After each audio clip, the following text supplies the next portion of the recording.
جب آپ ایک برتن میں پانی ڈالتے ہیں تو پانی ہے ٹھنڈا، برتن میں آپ نے ڈالا، نیچے آپ نے آگ لگائی، جب آپ نے آگ لگائی تو پانی ہو گیا گرم. پہلے کیا تھا؟ تو پانی کی طبیعت کیا گرم ہے، پانی کی طبیعت سرد ہے، ایسے ہی ہے نا.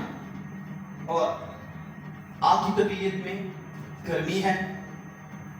اب جب آگ لگائی درمیان میں پڑتا ہے وہ ایک برتن تھا، اس آگ نے اپنی صفت کا جلوہ پانی میں ڈالا تو پانی بھی وہ کام کرنے لگا جو آگ کرتی ہے.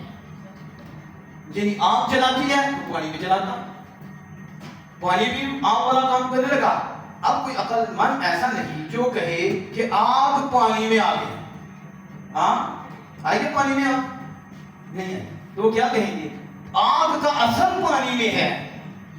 آگ کی صفت آگ سے نکل کر آگ تو ویسے گرم ہے، ویسے ہی اسی طرح آگ کا وہ حصہ بھی نہیں نکلا کہ وہ پانی میں چلا گیا تو پانی میں آگ کا جز آ گیا. اب کہیں کہ پانی میں آگ کا حصہ ہے، وہ بھی نہیں، پوری آگ بھی نہیں، تو پھر کیا ہے؟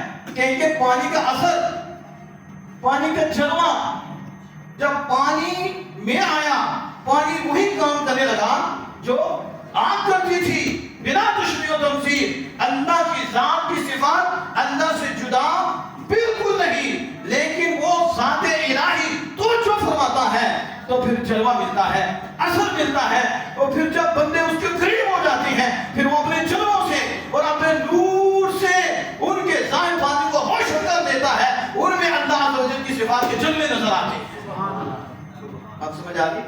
اس لیے جب وہ کہتے ہیں ہو جا تو ہو جاتا ہے تو بندے کہتے ہیں یہ کیسے؟ ہم نے کہا اور اللہ کے جلوے سے روشن ہو گئے، اللہ کے نور سے روشن